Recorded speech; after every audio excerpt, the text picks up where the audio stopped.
DW Inside Europe. Hello and welcome to the Inside Europe Elections After Show. I'm Kate Laycock. Stay with me as we probe turmoil in France as Macron gambles the House and bustle in Brussels as parties position their people for the top jobs. All that plus an interview with Giacomo Filibeck, Secretary-General of the Party of European Socialists. Now, who do you think he might be talking about when he says there are certain people his party is not prepared to work with? I'm talking of Giorgia Meloni. She is the president of the ECR party, so definitely I'm talking about her. And we have clarified since the very beginning, but no, it does not depend on the composition of the European Parliament. It depends on who shares certain values and who doesn't. As the dust settles on European Parliament elections, we can tell you this. The pro-European Democratic majority has held, but with significant gains for far-right parties in various countries, most dramatically in France, where President Emmanuel Macron responded to the electoral triumph of Marine Le Pen's far-right National Rally by dissolving the National Assembly and calling snap legislative elections to be held in just 3 weeks' time. It is, of course, the story of the elections. So when I called DW's Brussels-based elections expert Jack Parrock earlier, it came as no surprise to find out that he was actually in Paris. I am sat on quite a busy road, actually. You can probably hear it. On the Quai d'Orsay in Paris, outside the National Assembly of France, where these new elections have been called. We're just out here filming some of the externals so that we can put them into a TV report we're putting together. Right, so let's talk about that big story. Emmanuel Macron has called legislative elections following the results of the European elections, which saw the Rassemblement National or National Rally come way, way, way ahead. Pick it up there for me, Jack. What's going on? Essentially, as soon as the exit polls came out in France and Le Pen and the far right had won sort of over 30% of the vote, double what Macron's party had won, he came out, the president, straight on TV and said, I'm calling a national election. The people of France need to make a decision about what it means for the national parliament, not just the EU parliament. And so set himself the date of sort of 3 weeks' time pretty much to get this done. It's a big, big tall order. But there is context to this. It wasn't expected that he was going to do it right after the EU elections, but doing it so drew a lot of attention to him and drew away from the win from the far-right party. But also this was something that he needed to do. Since he lost the majority here at the Assembly back in 2022, he has been snarled up. He's really struggled to get any sort of legislative processes moving through the lower house of Parliament in France. And so he was kind of going to need to do this either way before the elections that would normally be scheduled for when the presidential elections happen as well, which would be 2027. I mean, it's still a big gamble that he is trying to pull off here. What are people saying in France? I mean, is there broad support for his move? Yeah, there's sort of a mixed reaction. A lot of people have expressed their shock and they're puzzled that after a far-right surge in an election here, that he would gamble essentially handing the far-right the control of the House. Now, if they win, it's a 2-round election, so if they win the majority after the second round of the elections, he will have to hand it to their lead candidate, Jordan Bardella, this 28-year-old, he's a sort of TikTok star politician, who would then, Macron would have to appoint him as the Prime Minister. So a lot of people that are scared about the idea of a far-right government in France are very worried about what Macron has done.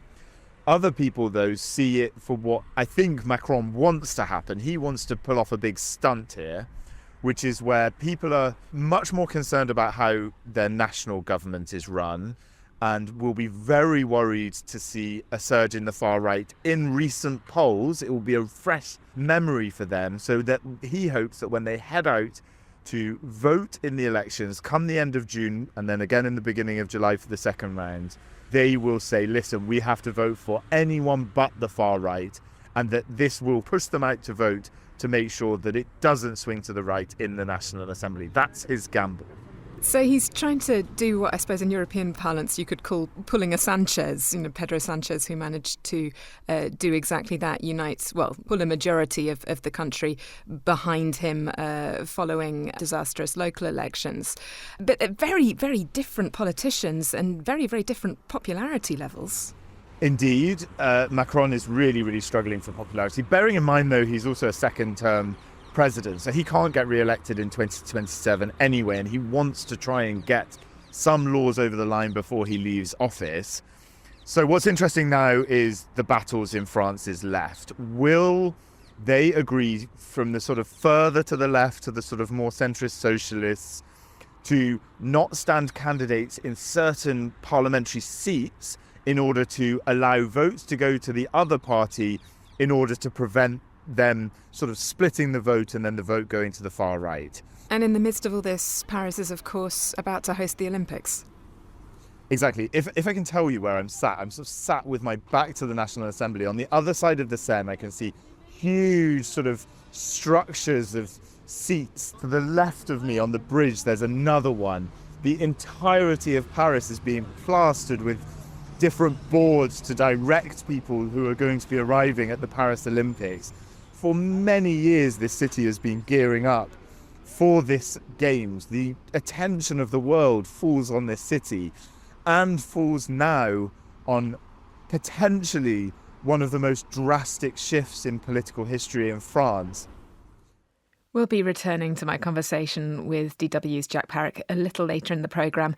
For more background on how it came to this, check out last week's bonus episode, Focus on France, via our podcast feed.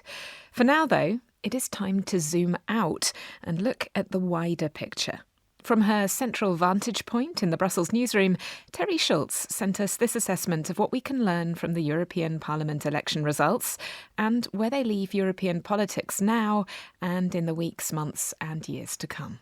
In the end, the predicted far-right wave in the European elections was more of a splash in some countries and no impact at all, or even reduced seats in others.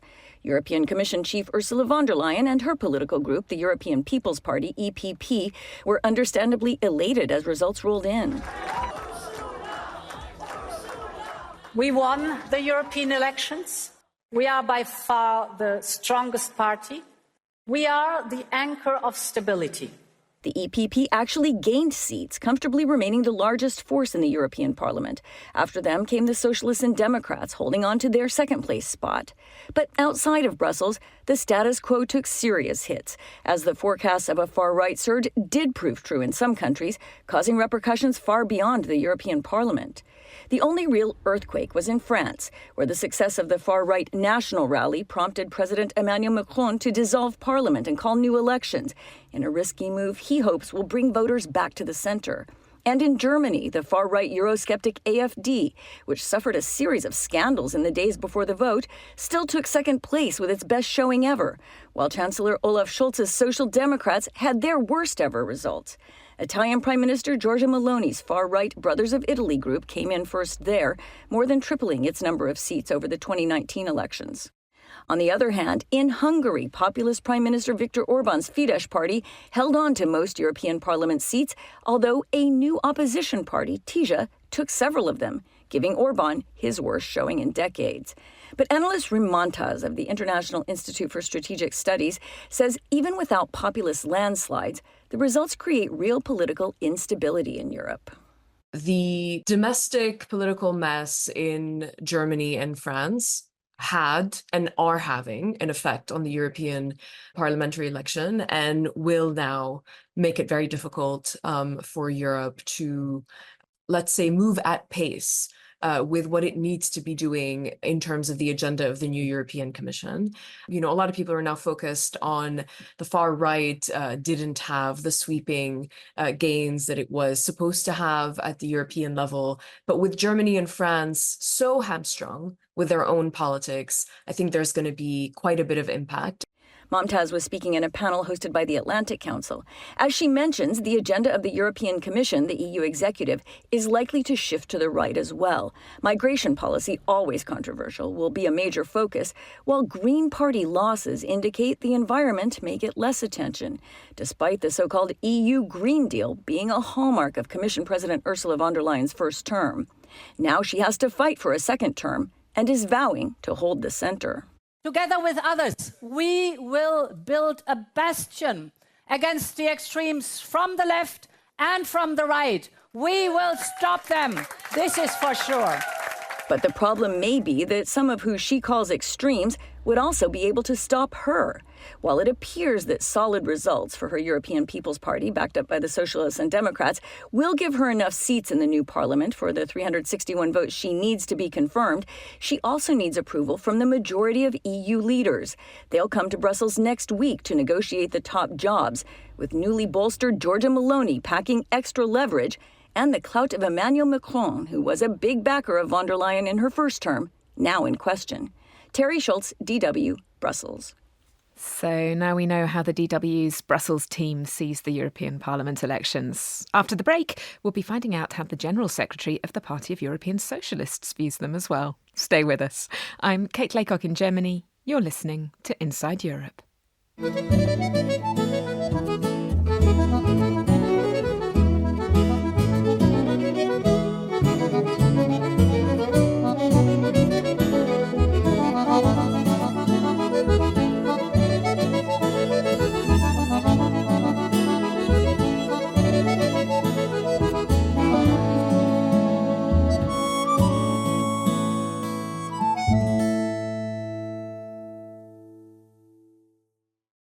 The European Parliament elections are effectively fought as 27 separate national elections, with the citizens of each member country voting for the parties they are familiar with at a domestic level.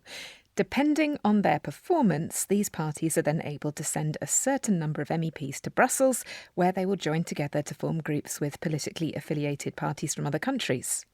The second largest grouping is still the Socialists and Democrats, and within that group we find the Party of European Socialists, or PES.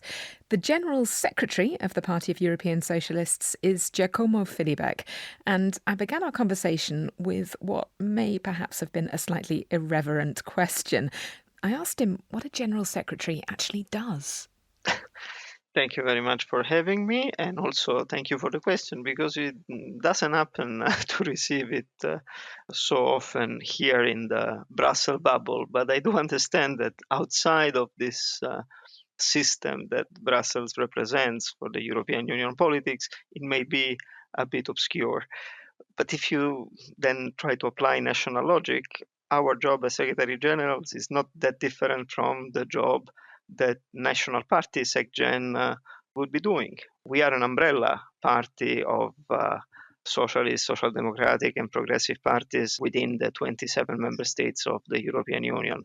And what we do mainly is trying to coordinate the work with them, build consensus on our strategic policies, and then making sure that in every corner of the European Union, the voice of the European social democratic family is heard loud and clear.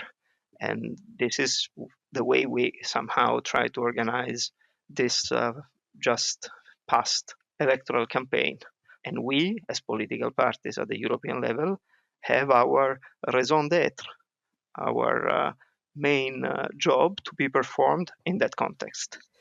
Let's talk about that raison d'etre. What are the core policy concerns that you now can unite around as a European party?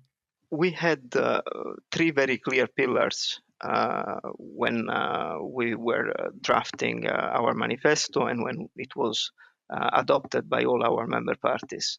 And they were social, sustainable, and democratic. The Europe we want. So on the social chapter, what you want is to have better jobs with stronger rights. You want to eradicate poverty, you want to realize gender equality, and mostly you want to address the cost of living crisis. So the social chapter has been one of the central element of our campaign, and it is still today, and it will be for the next mandate, polar star of where you will find European social democracy positioned. But next to the social, you have the sustainability, meaning that it's our historical mission to defend our planet and to defend our life on this planet. So the Green Deal and everything it represents should continue and should be transformed into a pure green and social deal, because we believe that to preserve life on our planet by reaching climate neutrality, at least at the European level by 2050, must be done in a fair way, making sure that all the citizens feel on board and nobody has the feeling or the impression to be left behind. I mean, I'm hearing very much there that a sustainable and equitable Green Deal is a key priority. The architect of the Green Deal, the person identified with that, is, of course, Ursula von der Leyen. Does that... Sorry, excuse me, it is Franz Timmermans. It's not Ursula von der Leyen. The father of the Green Deal is Franz Timmermans, who was the executive vice president of the commission led by Ursula von der Leyen, and he was the executive vice president with the portfolio on the Green Deal because we demanded that portfolio for the top representative of our political family in the European Commission in 2019. And this is the paternity of the Green Deal. Then Ursula von der Leyen is the president, and as the Commission is a collegial body, evidently as the president, she has all the visibility that she deserves in representing the Commission and the different policies that they present.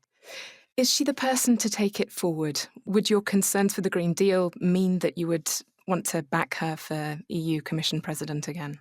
We want the election of the next president of the Commission to be, conditional on certain aspects. There is one purely political aspect, which is how to compose the majorities that will be supporting the next Commission in the European Parliament. And the second one, equally important, is the policies that will be guiding the work program of the Commission for the next 5 years. And surely the Green Deal, the Green Social Deal, will have to be an integral part of that work program. And in terms of your red lines, I mean, what would Ursula von der Leyen have to say to you as a party if she were to get your support? I was referring to these two pillars. One is the pillar related to content, substance, policies. The second pillar is with whom to walk the walk, with whom to build this program. And during the campaign, we have seen Ursula von der Leyen playing with a certain level of ambiguity on opening up or not to the participation in this negotiating phase and building the platform with players coming from ECR, the European Conservative and Reformist Party. So we're talking particularly here about Giorgia Meloni. I'm talking of Giorgia Meloni. She is the president of the ECR party. So definitely I'm talking about her. And we have clarified since the very beginning publicly, it happened in the first debate in Maastricht with Nicola Schmidt challenging her right away when von der Leyen said that the majority of the next mandate will depend on the composition of the European Parliament. We said, excuse me, sorry, Madam President, but no, it does not depend on the composition of the European Parliament. It depends on who shares certain values and who doesn't. And this means that ECR and ID are out of this picture. Giacomo Filibeck, thank you very much for talking to me. It has been a pleasure. I was talking to Giacomo Filibeck, Secretary General of the Party of European Socialists. Mr. Filibeck made his position on political collaboration with Italy's Giorgia Meloni very clear there. But the European elections have left the Italian politician stronger than ever, with her Brothers of Italy party topping the polls just days before Italy played host to the G7. With the breakdown of how the results played out in Italy, here is Megan Williams in Rome. With less than half of eligible Italians voting, it was not the turnout Italy's Prime Minister Giorgia Meloni was hoping for.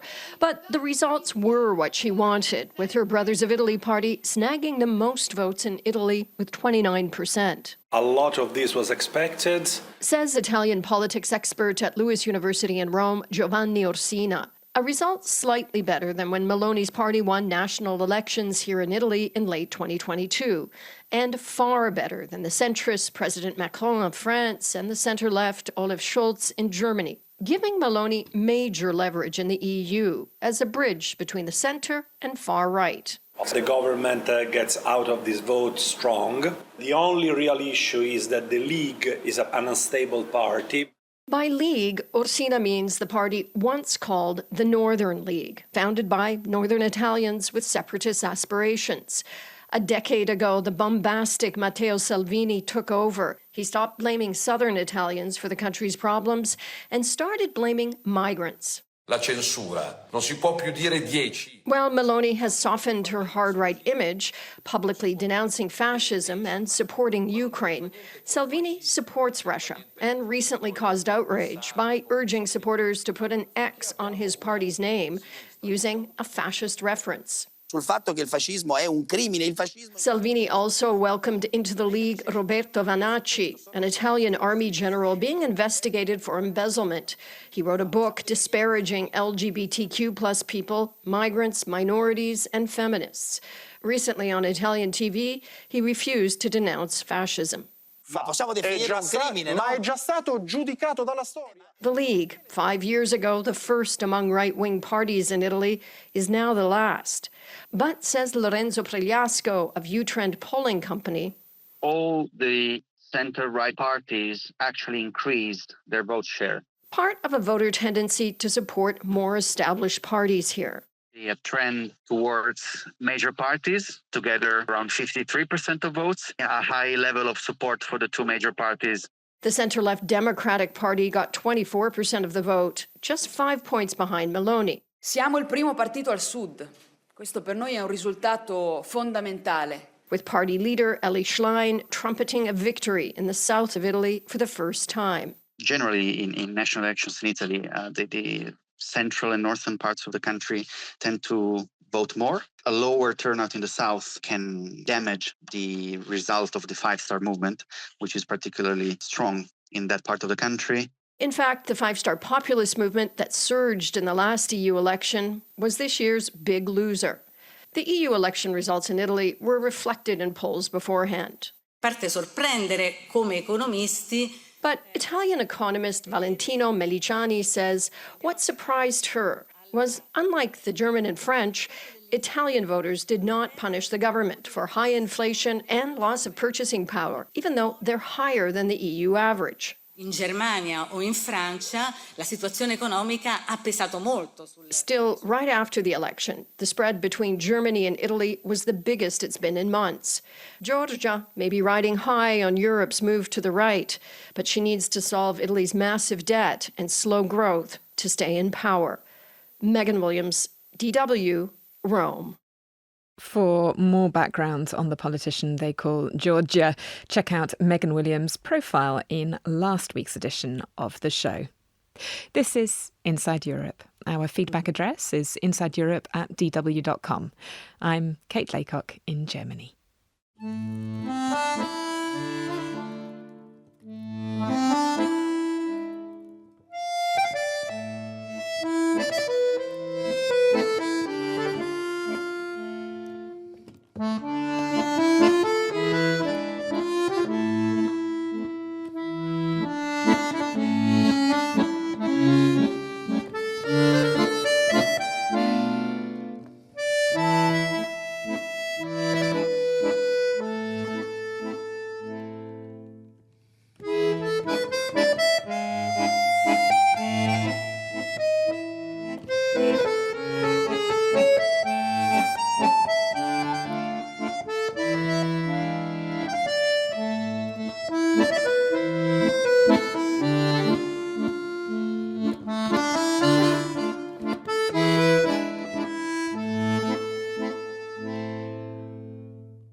This is Inside Europe, and I'm Kate Laycock in Germany. Our post-elections coverage continues this half hour as we ask, what motivates people to vote for Germany's AfD party? Why might Giorgia Meloni's victory not be quite the triumph the far right would like to paint it as? What happened in Poland, Hungary and Slovakia? And what does our elections expert, Jack Parrock, make of it all? Do you know what, Kate? They're tired of it. They're tired of constantly being the outliers in Europe. And a lot of the younger people especially feel that the European Union has done them tons of good and has brought them opportunities and jobs. And as those younger people are coming into voting age, the electorate and the election results appear to be shifting. That's all still to come. From Bonn, Germany, you're listening to Inside Europe. Following the European Parliament elections, German television showed a startling map graphic. With the exception of a few small splashes of red and green around major cities like Cologne, Hamburg and Berlin, Western Germany was painted in the dark colours of the Christian Democrat CDU party and Eastern Germany in the bright blue of the AfD. Germany then has shifted to the right and, in the case of AfD voters, to the far right. I put it to our political correspondent Thomas Sparrow that the AfD's success is particularly striking, given that it follows an elections campaign beset by scandals so serious that they resulted in the party being booted out of its European Parliament ID faction. Absolutely. So that is one of the main conclusions that we can draw from the European Parliament elections here in Germany, that actually for many it was a surprise that the AfD managed to get the result that it did despite those scandals. We're talking of several scandals, two of which involved actually the two leading candidates of the AfD for the European Parliament elections, Maximilian Krah and Peter Bistron, both actually affected by scandals that were related to their closeness towards China in the case of Maximilian Krah and Russia in the case of Peter Bistron. And it came to the point that the AfD's standing at a European level within parties that were considered to be similar, and you mentioned already Marine Le Pen in France, basically said that they were becoming too extreme and too problematic. And the result from that is that the AfD fraction that is going to go to the European Parliament after these results will not include Maximilian Krah. It's going to be led by the third candidate, so someone called René Aust. And basically what this poll shows is that those two scandals, which were highly debated here in Germany, did not seem to affect those who actually went to the polls and voted for the AfD. Another party, Thomas, that seems to have proved itself scandal-resistant is the Austrian far-right FPÖ party, which was the clear winner in Austria in the European elections. Now, they're now pushing for the AfD to be let back into the ID bloc. They're also pushing for a remigration commissioner to be created. It won't happen, but, you know, the call is symbolic. Remigration, of course, is new right parlance for the forced deportation of millions of people, which was something which was outlined in the secret AfD master plan, which caused such uproar in Germany when it was uncovered at the beginning of the year. So what will the power of this Teutonic alliance, effectively, in the European Parliament be? When you talk about the far right in Europe, I mean, a lot of people do talk about the far right in Europe, but there are different far right groups in Europe depending on national interest, depending on what kind of topics are important in the different countries. But it is a positive element for the AfD that they have similar topics and similar discussions as those that are happening in Austria with the FPÖ. And this is probably something that will indeed affect debates that are going to happen later at the European Parliament, if indeed the AfD manages to sort of get back into good terms with other far-right groups at the European Parliament. Now, this topic of remigration is another sign that despite the fact that among the wider population there is a rejection towards these kinds of plans, these kinds of discussions around terms like remigration, that doesn't seem to affect the hardcore, staunchest supporters of the AfD. Thomas, there's a take doing the rounds on German political Twitter, and I realise that German political Twitter is a bit niche, but it's an interesting take. So what it does is it aggregates the votes gained by the AfD, the new party Bundessache Wagenknecht and Die Linke party, and uses it to demonstrate that roughly 1 in 4 Germans have effectively voted for parties that are against arming Ukraine and for closer relations with Moscow. What's the significance of this? Only on Tuesday here in Germany, there was a big speech by the Ukrainian President Volodymyr Zelensky in the German parliament, the Bundestag. It was attended by MPs from most parties. 2 political parties boycotted the speech. Guess which ones? Bundessache Wagenknecht and most MPs from the AfD. This boycott, strongly criticized by other parties. This boycott, a debate here in Germany that has started as to what this will mean, not only here in Berlin, if you have these groups, but also how this could translate into more polarized debates at a European level, especially if you consider that far-right parties and far-right groups are going to have a wider influence in European Parliament debates that are going to happen once the new Parliament comes and starts its debates. Our political correspondent, Thomas Sparrow there, speaking to me from our Berlin studios, just across from the German Bundestag, where things have just gotten even tougher for Chancellor Olaf Scholz's already embattled coalition government. Frustration at a coalition government seemingly incapable of overcoming its own internal divisions was no doubt part of the story behind Germany's polling decisions last week, but only part. A recent survey showed that 70% of AfD voters say they support the party out of political conviction. Natalie Carney has been talking to a couple of them.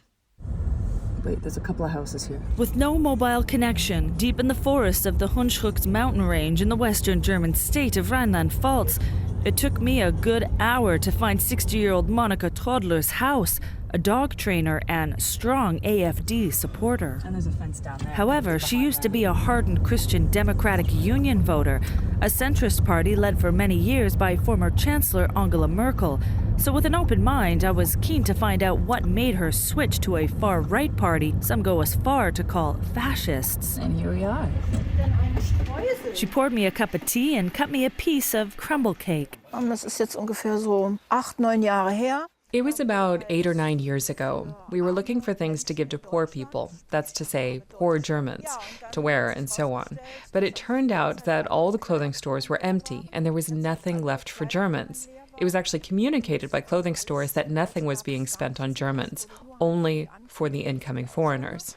It was around this time in 2016 that former Chancellor Angela Merkel opened the borders to more than 1 million refugees and economic migrants. The AfD's sharp criticism of this move helped them rally enough votes to enter the federal parliament for the first time just a year later. Ja, und das war für mich der Punkt. That was the point where I switched to the AfD. Not because I have anything against foreigners, but because I think that, first of all, I have to make sure that my fellow countrymen are doing well. Monika says the COVID pandemic reinforced her support for the AfD. Die AfD war die einzige Partei. The AfD was the only party that really bent over backwards in the Bundestag and everywhere else to ensure that there were no compulsory vaccinations, because everyone should decide for themselves. Was wir jetzt hier haben, ist keine Demokratie. What we have now is not democracy. In my opinion, we live in a totalitarian state. The AfD has been marred with accusations of corruption and suspected espionage, while individual members have been accused of remarks deemed fascist and racist. In January, an investigative media outlet reported that high-level members of the party had met with figures from the German and Austrian far right and allegedly discussed a plan for deporting people with an immigrant background, including nationalized German citizens. Then just days before the European Parliament elections, the party was kicked out of a far-right coalition of parties in the European Parliament due to statements made by its candidate, Maximilian Krah, in an interview with an Italian newspaper. Krah said that members of the SS, the Nazis' paramilitary force, were not all criminals. Weeks before that, his assistant was arrested, suspected of spying for China. Yet the party still managed to garner just shy of 16% last Sunday, 5 percentage points more than they did in 2019. Politicians should be problem solver, but here we are now represented by troublemakers. Munich-based Bernhard Zimniak is a loyal MP and MEP for the AfD party, who says that the policies of Germany's three-party ruling coalition are a threat to the country's peace and prosperity. They create the problem and they enforce the problem. And therefore I'm fighting for our kids, for our people here. Even they don't like me, I'm fighting for them. This position is proving attractive to those fed up with current left-leaning governments, says political theorist at Ludwig Maximilian University, Sasha Rupert Karakash. You know, they see themselves in a greater conspiracy, and Germany is one orchestra of that. And this is one central point in the whole discourse. You have this victimization narrative. They say liberalism is a trick of the elites in order to get the whole country under their control, and which is very attractive to a lot of people who are afraid of freedom and pluralism and something like that. All this has helped the AfD grow to the largest opposition party in Germany and win powerful positions on the state and EU levels, despite the black clouds above them. However, exactly how much weight the AfD and other Eurosceptic nationalist parties will wield in Brussels will depend on their ability to work together. Natalie Carney, DW, Munich. The same sorts of concerns and opinions fueling the AfD in Germany can be found across the border in the Netherlands, amongst the voters who swept the charismatic anti-Islam politician Geert Wilders to national election victory last November. Would Wilders and his one-man PVV party pull off the same feat in European elections too? That was the big question for the Netherlands last week, and the answer turned out to be no. Well, not quite. Instead, Wilders' PVV had to content itself with second place after being overtaken by a left-green alliance under the leadership of veteran socialist politician Frans Timmermans. From Amsterdam, Fernand van Tetz reports. It was an unexpected victory for the Green Left Labour coalition.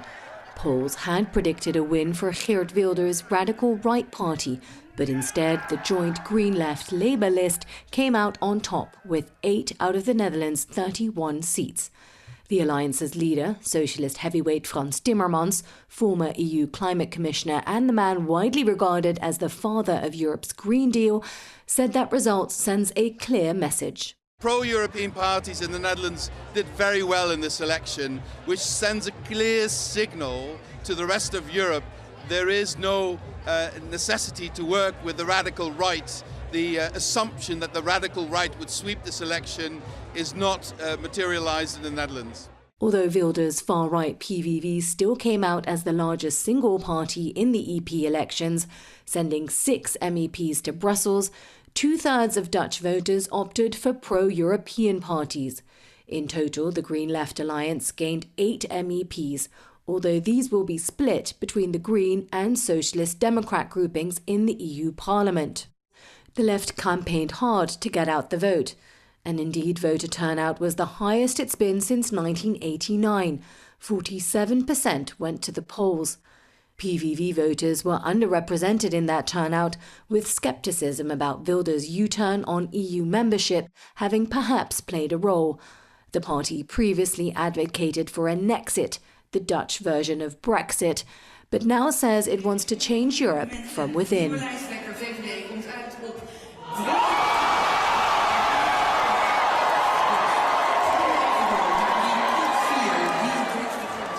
The European election results stand in stark contrast to the national elections last November. Then Wilders took the top spot, winning a quarter of all votes. Despite Wilders' large victory, he could not get his partners to coalesce around his candidacy for Prime Minister. Instead, the cabinet will be led by Dick Schoof, a former spy chief. Schoof was surprised to be tapped for the post, he said at his announcement 2 weeks ago, but is ready to get to work. There's an ambitious general agreement with plans to effectively deal with a large number of issues, getting to grip on migration and asylum, the provision of a security of existence, also for farmers, international security. That's why I'm standing here. Many of the new government's plans, including an opt-out on migration and an exception for its surplus of manure, are dependent on winning concessions from the EU. That will require new ministers to build relationships with new EU commissioners. The Dutch cabinet ministers should be confirmed within the next 2 weeks. It was announced on Tuesday. We figured it out. We are very happy. There is a deal. The people, the division. In the next few hours and days, you'll hear more, but we've figured it out. Half of the posts will be filled by independents, and the team will be vetted by Parliament. Questions have arisen about the rumoured Minister for Migration, a PVV politician who was barred from standing as an MP in 2010 after warnings that he provided information to a foreign state agent. A new cabinet should present itself to the king by the end of the month. Wilders and his new allies believe they're ready to govern, but as the EP elections have shown, the opposition has regrouped and is ready for the struggles ahead. Fernand van Tetz there. Her report really setting up the ideological battle lines being drawn up not only in the Netherlands, but across the continent as well. Our elections coverage continues in just a minute when our focus will be on East Central Europe. Until then, just a quick reminder that our feedback address is insideeurope@dw.com. I'm Kate Laycock in Germany. You're listening to Inside Europe.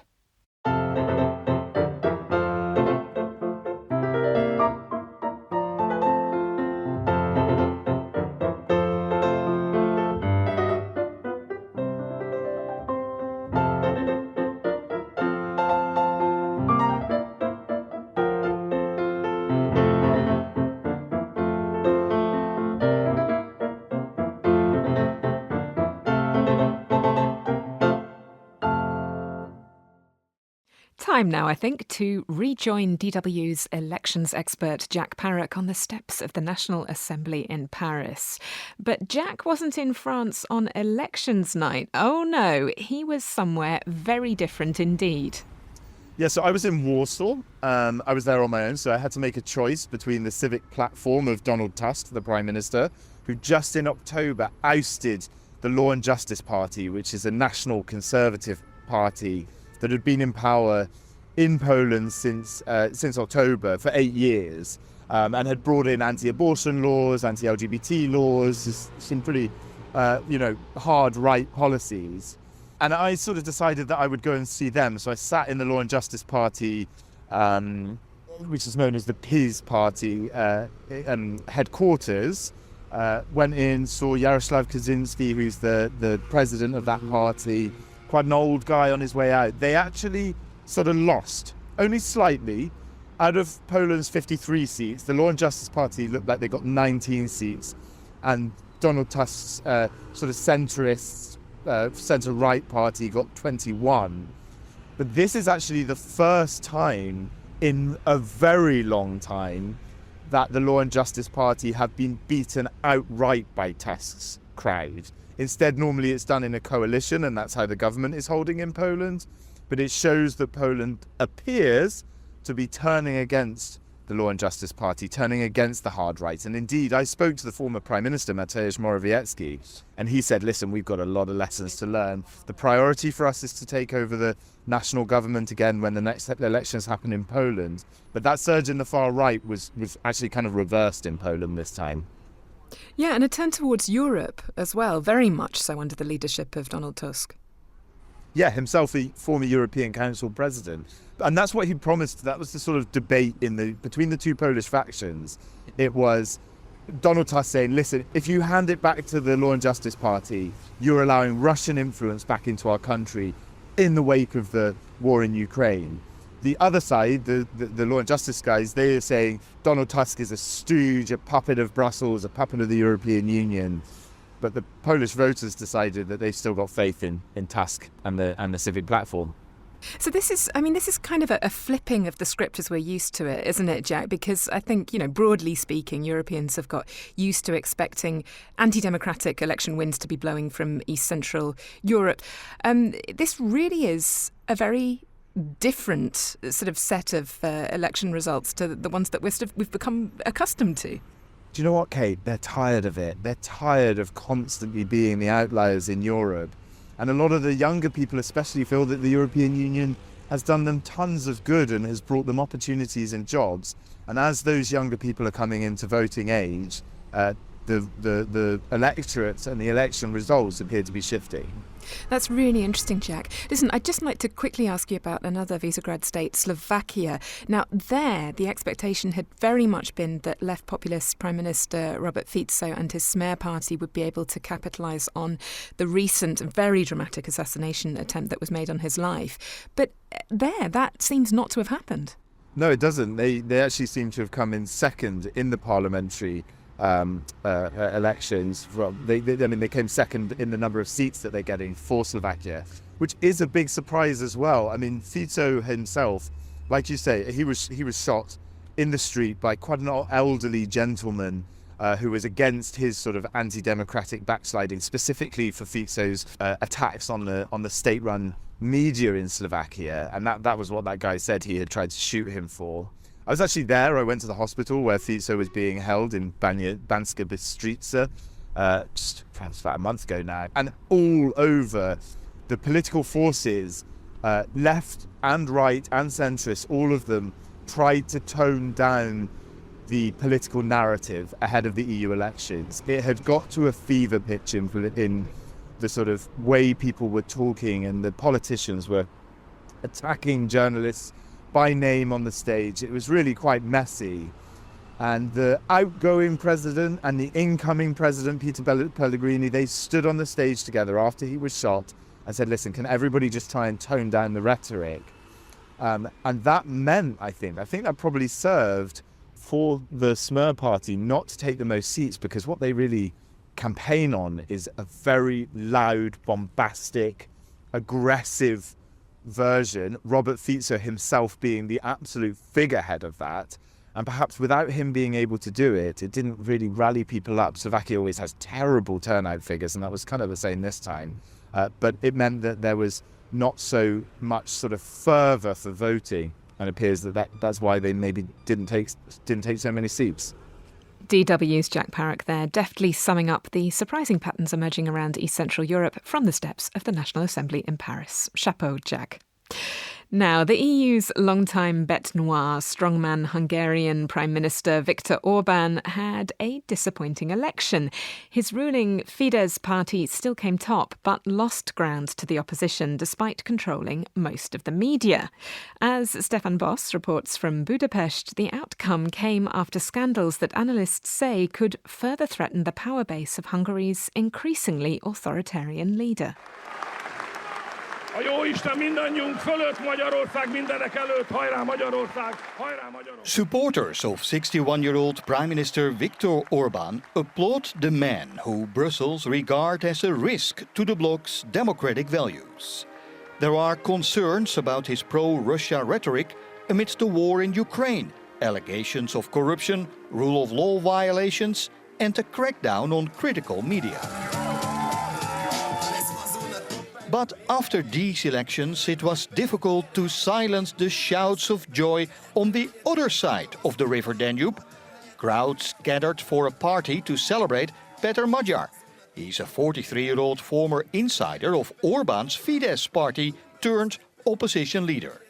Magyar's centrist TISA party received 8 of Hungary's 21 seats in the European Parliament. That represents Orban's worst electoral performance in an EU election.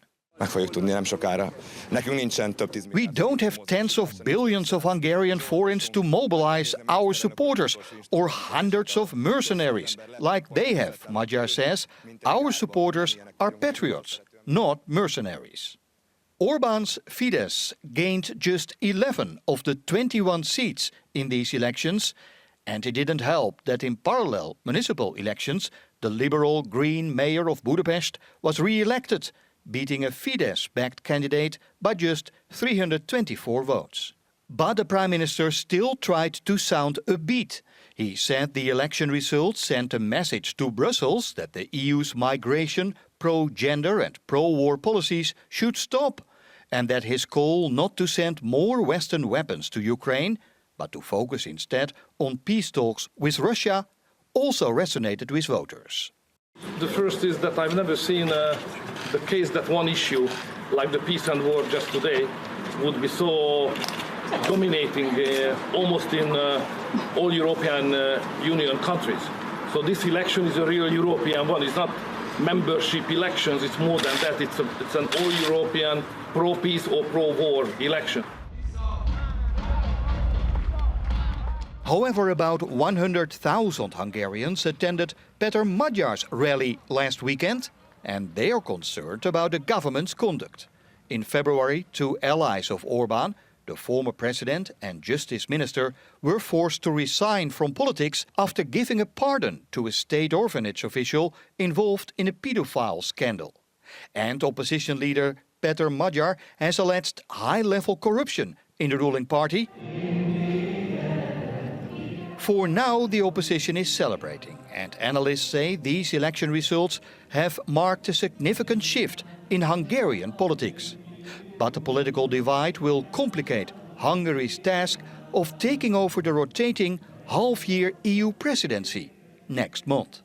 Stefan Bos, DW, Budapest. How to sum up an election in which 27 separate countries went to the polls. I'm going to give the last word of the programme to DW's Jack Parrock, still sat on the steps of the National Assembly in Paris. So I think the first thing I will say is that nothing really has changed in European lawmaking. Not too much. A bit of a few more righty seats in the far-right bloc in the European Parliament, but things will kind of continue as usual. The big question now is who takes the top jobs. This is all these elections actually lead up to. Now is the big moment when they start to dole out who gets the big jobs. I actually had a bit of a scoop yesterday, which was that an EU source told me that the Secretary Generals of all of the EU parties had a discussion and that they will support the centrists. So the EPP, the S&D, the Socialists, the Liberals, Renew, and the Greens, that they will back von der Leyen for a second term. And that does play a role, but now the EU leaders will have to decide whether they appoint her. I also know that the Socialists are going to push very hard for Antonio Costa, the former Portuguese Prime Minister, to be the next European Council President, so the other side of the street, who's basically the sort of chairman. He chairs the discussions when all of the 27 EU leaders get together. So now it's about doling out those jobs. Actually, I think it will be a relatively predictable situation, and the EU will continue much as it has done for the last 5 years. That's my personal opinion.